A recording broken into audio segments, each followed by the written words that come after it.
नमस्कार दोस्तों, स्वागत है आप सभी का हमारे YouTube channel government schemes and jobs target YouTube channel पर। तो दोस्तों, आज हम वीडियो लेकर आए हैं आपके लिए विवाह पंजीकरण योजना या फिर मुख्यमंत्री विवाह शगुन योजना, जिसके तहत आप लोगों को कन्यादान दिया जाता है हरियाणा सरकार के द्वारा। इस वीडियो में हम कन्यादान के लिए किन किन डॉक्यूमेंट्सों का होना जरूरी होता है, किन किन डॉक्यूमेंट्स की ज़रूरत होती है, हमें क्या क्या प्रक्रिया होती है और कैसे कैसे फॉर्म अप्लाई किया जाता है, इस बारे में संपूर्ण जानकारी आज आपको देंगे। तो ये जानकारी जानने के लिए वीडियो को ध्यान से देखना और पूरा देखना।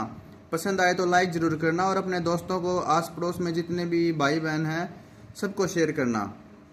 तो आइए बात करते हैं विवाह पंजीकरण योजना।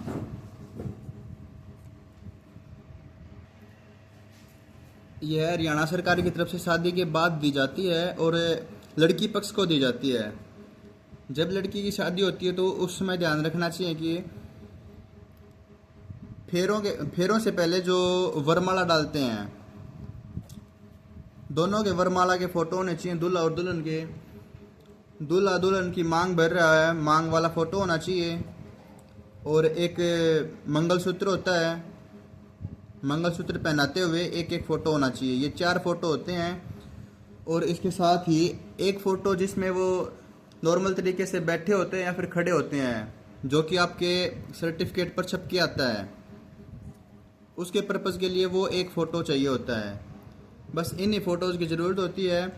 और फाइल बनाने के लिए जो भी लड़का और लड़की दोनों के शादी के कार्ड जो होते हैं, शादी के कार्ड, इनकी ज़रूरत होती है दोनों की। अब क्या क्या डॉक्यूमेंट चाहिए होते हैं वो मैं आगे बताता हूँ वीडियो में। सबसे पहले नंबर पर आता है आधार कार्ड। आधार कार्ड, लड़का और लड़की दोनों का आधार कार्ड होना चाहिए। दूसरे नंबर पर आता है मार्कशीट।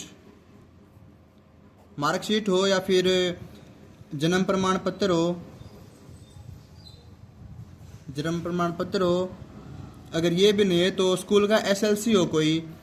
इसका उद्देश्य बस यही होता है कि डेट ऑफ बर्थ क्या है बच्चे की, लड़के की या लड़की की, डेट ऑफ बर्थ के लिए चाहिए होता है। इन तीनों में से कोई भी कागज हो सकता है उसका, जो कि चाहिए होता है। तीसरे नंबर पर आता है हमारा हरियाणा डोमिसाइल। हरियाणा डोमिसाइल, ये भी दोनों का चाहिए होता है, लड़की का भी और लड़के का भी। इसके बाद जाति प्रमाण पत्र की कोई खास ज़रूरत सी नहीं होती इसमें, क्योंकि वो आपकी ऑटोमेटिक फैच कर लेता है फैमिली आईडी से। तो ओटीपी, इसकी जाति प्रमाण पत्र की कोई ज़रूरत नहीं होती इसमें। चौथे नंबर पर आती है फैमिली आईडी। फैमिली आईडी दोनों पक्ष की, यानी कि दूल्हे की और दुल्हन की, दोनों की फैमिली आईडी चाहिए होती है, लेटेस्ट निकली हुई। ये नहीं कि भाई 2 साल पुरानी है, 3 साल पुरानी है, वो वाली नहीं चलेगी, बिल्कुल नई होनी चाहिए। 1 महीना पुरानी हो, 15 दिन पुरानी हो, 20 दिन पुरानी हो, वो कोई बात नहीं होती, लेकिन लेटेस्ट चाहिए, अपडेटेड। 5वें नंबर पर बात आती है भाई राशन कार्ड। अगर दोनों के राशन कार्ड बन रहे हैं तो राशन कार्ड भी चाहिए होते हैं, लड़की वालों का भी और लड़के वालों का भी, दोनों के। 6ठे नंबर पर बात आती है शादी के कार्ड, जो हमने पहले भी बात की थी। शादी कार्ड लड़के का भी चाहिए होता है और लड़की का भी। जो जो आपने छपवाए हैं, बनवाए हैं शादी के कार्ड, तो वो दोनों आपको फाइल में लगाने पड़ते हैं। इसके बाद ज़रूरत पड़ती है हमें दोनों का फ़ोटो, जो मैंने अभी बताया, मैरिज सर्टिफिकेट के ऊपर छप के आएगा वो फ़ोटो, तो सिंपल फ़ोटो इसकी ज़रूरत होती है। फिर 8वें नंबर पर वरमाला फ़ोटो होते हैं दोनों के, वरमाला दोनों के। 9वें नंबर पर आते हैं मांग भरते हुए फ़ोटो, जिसमें दूल्हा दुल्हन की मांग भर रहा है, मांग भरते हुए फ़ोटो। 10वें नंबर पर वरमाला के हो गए, मांग भरते हुए हो गया, मंगलसूत्र पहनाते हुए। जिसमें दूल्हा दुल्हन को मंगलसूत्र पहनाता है, वो भी एक फ़ोटो होना चाहिए। ये 4 फ़ोटो अलग हैं और ये एक फ़ोटो अलग है। सिर्फ 5 फ़ोटो चाहिए होते हैं। उसके बाद बात आती है 11वें नंबर पर, दूल्हे के माता या पिता में से कोई एक जिसका आधार कार्ड चाहिए होता है, आधार कार्ड। और जो वेरिफिकेशन कराने के लिए जिसको तहसील में जाना होता है, वहाँ पे साइन करने होते हैं, गवाही देनी होती है शादी की, और फ़ोटो भी उतरता है वहाँ पे। इसके साथ ही 12वें नंबर पर आता है दूल्हे का कोई पड़ोसी। इसमें 18 साल से ऊपर का कोई भी हो सकता है, चाहे उसका भाई हो, चाहे चाचा ताऊ, कोई भी है, मतलब उसका आधार कार्ड भी चाहिए होता है। उसको भी ऐसे ही गवाही देनी होती है और फ़ोटो उतरता है इसका भी, गवाह के तौर पे कि भी इसने गवाही दी है कि शादी हुई है, सच में शादी हुई है। 13वें नंबर पर बात आती है लड़की की ओर से, यानी कि दुल्हन के माता या पिता दोनों में से किसी एक का आधार कार्ड। जो मैरिज रजिस्ट्रेशन के टाइम पर मैरिज रजिस्ट्रार ऑफिस में वहाँ पे पेश हो सके और अपना फ़ोटो उतरवा सके, उसी का लगाना है आधार कार्ड। 14वें नंबर पर बात आती है दुल्हन का कोई पड़ोसी, दुल्हन की तरफ से। इसमें दुल्हन का भाई भी हो सकता है, दुल्हन की बहन भी हो सकती है, 18 साल से ऊपर चाचा ताऊ या फिर पास पड़ोस का कोई भी हो सकता है जो गवाही दे सके और मैरिज रजिस्ट्रार ऑफिस में जा सके, तो उसका भी आधार कार्ड होता है। इन डॉक्यूमेंट्स की ज़रूरत होती है शादी के रजिस्ट्रेशन कराने के लिए। ये सभी डॉक्यूमेंट्स लेकर आपको सीएससी सेंटर पर जाना होता है। आप सीएससी सेंटर पर जाइए या खुद बनाइए, कैसे भी अप्लाई कीजिए अपना, लेकिन इन डॉक्यूमेंट्स की ज़रूरत होती है। अब आगे क्या प्रोसीजर रहता है वो अभी बात करते हैं। दोस्तों, इन सभी डॉक्यूमेंट्स के साथ आपको अब क्या ध्यान रखना है? सबसे पहले आपको ध्यान रखना है कि आपकी फैमिली आईडी में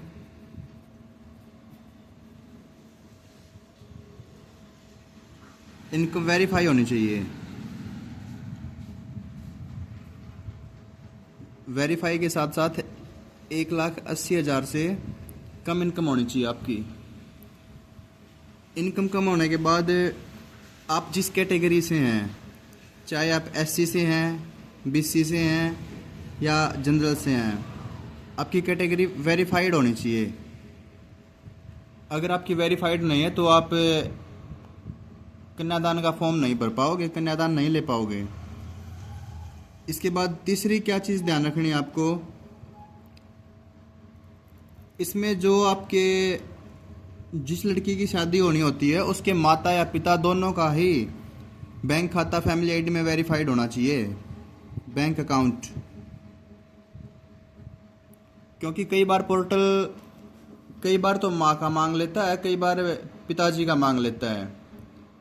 अगर आपका पहले से वेरीफाइड नहीं है तो फिर आपका फॉर्म लेट होएगा, इसलिए वो लेट ना हो, आपको ज़्यादा टाइम ना लगे, इसलिए आप पहले से ही अपने मम्मी या पापा दोनों का बैंक खाता लिंक करा लीजिए फैमिली आईडी में।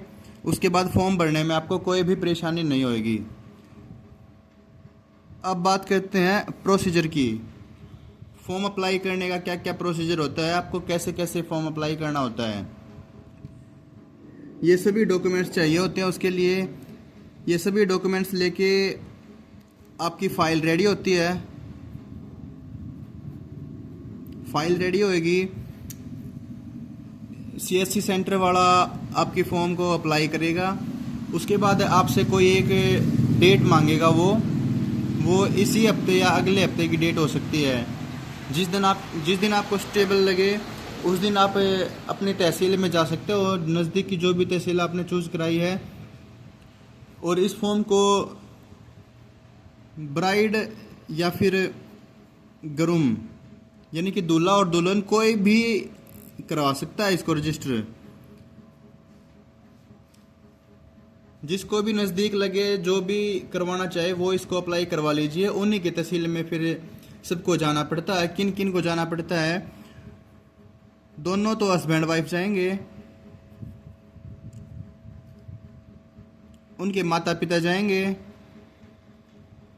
और एक एक माता या पिता मतलब दोनों में से कोई एक, जो एक पड़ोसी का आधार कार्ड ले रखा है वो पड़ोसी आएंगे दोनों के साथ में। जिस भी तहसील में आपने अप्लाई किया है, दुल्हन ने या दूल्हे ने जिसने भी अप्लाई किया है, वहीं का कोई एक नंबरदार चाहिए होता है गांव का।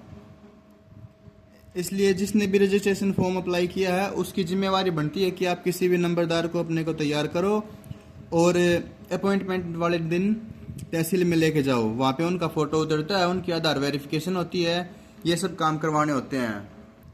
उसके बाद तहसील में आप सभी के साइन होते हैं, फ़ोटो उतरते हैं और जो फाइल्स आपने बनवाई है उस पर रेड क्रॉस की फ़ीस भी लगती है। रेड क्रॉस की फ़ीस दे के और जो आपका फ़ाइल चार्ज होता है वो फाइल में स्टैम्प भी लगती हैं, टिकट्स वगैरह सब कुछ लगती हैं, लेकिन वो सीएससी सेंटर वाले का ही काम रह जाता है अगर आप उसके थ्रू करवाते हैं तो। वो करवा के फिर आपने मैरिज रजिस्ट्रार ऑफिस में जमा करा देनी है फाइल को। उसके 7 से 10 दिन के अंदर आपका मैरिज सर्टिफिकेट बन के आ जाता है। मैरिज सर्टिफिकेट बन जाता है आपका 7 से 10 दिन के अंदर।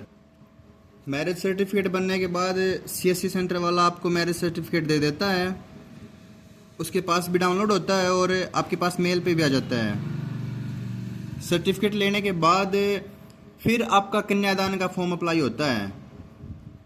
हालांकि उसके लिए अलग से कोई डॉक्यूमेंट्स नहीं चाहिए होते, जो पहले दे दिए वही होते हैं। फिर आपको स्कीम अप्लाई करनी होती है। भाई आप एससी कैटेगरी से हैं, बीसी कैटेगरी से हैं, जनरल कैटेगरी से हैं, आपकी इनकम कितनी है, इन सब बातों को देखते हुए आप लोगों की स्कीम लगती है। एक इसमें जो लड़की होती है उसकी मदर विडो है या कैसे है तो उसको अलग से पैसे मिलते हैं, विडो बीसी को। अब जो एससी कैटेगरी के होते हैं उनको हरियाणा सरकार की तरफ से 71,000 रुपये की सहायता राशि दी जाती है कन्यादान के रूप में। बीसी के जो होते हैं और उनकी 1,80,000 से कम इनकम होती है, उनको सरकार की तरफ से 41,000 रुपये का कन्यादान दिया जाता है।